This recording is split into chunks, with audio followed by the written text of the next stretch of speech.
On Thursday, November 13th, 2025, the West Yorkshire Police burst into the sanctuary of the New Testament Church of God in Leeds, UK, during a memorial service for a valued member of the congregation who'd recently passed away. Ostensibly, they had done so to arrest a wanted individual whom they believed to be present during the service. As to be expected, a church of about 300 people mourning the passing of a much-loved brother or sister didn't take too kindly to such an abhorrent demonstration of contempt for those present and absolute disregard for the sanctity of a hallowed place. But when they challenged those who had so callously disrupted the memorial service, the West Yorkshire police officers resorted to violence. Even the pastor himself wasn't spared, for when he attempted to defuse the situation, he was shoved violently. His account of what transpired can be viewed on this Facebook post, link also shown below. This incident is perhaps the most egregious demonstration of contempt and absolute disregard for any community that has been demonstrated by a UK police force in recent times. The fact it happened in a church and during the funeral service of a recently departed member point to a measure of depravity that is absolutely incomprehensible. Yes, perhaps that it was a black majority church factored in the decision-making process that gave approval for this vile intrusion into a sanctified space to be carried out.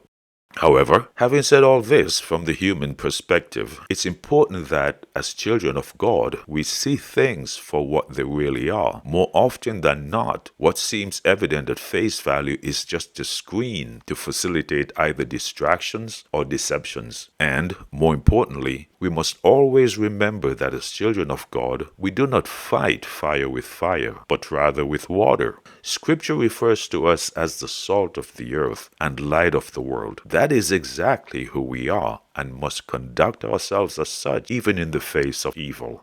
The West Yorkshire Police and all other forces throughout the country deserve our prayers and best wishes. Yes, it's much more convenient to view them with vitriol, distrust, and suspicion given the history of their interaction with the black and brown communities. But this history is not about the individual officers who often find themselves at the pointed end of the spear. They are merely public servants thrust into roles that too often conflict with our perception that they are there to serve and protect us. The officers who burst into the sanctuary and violently interact with those present may also be someone's father, mother, husband, wife, sister, aunt, etc., whose primary interest in life is to provide for their loved ones and the greater community, just like the rest of us.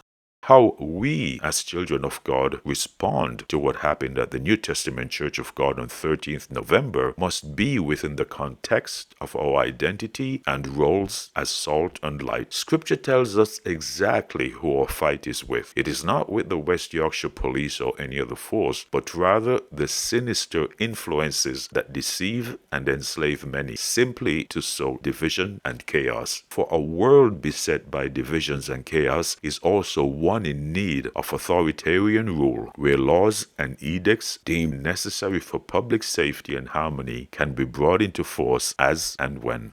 Such a system of governance cannot tolerate or allow the doctrines or gospel of Jesus Christ to coexist, for both are mutually exclusive. This is where things are heading. So this is the context in which we must see events unfolding around us and determine how we respond as children of God, which will be discussed in the next video.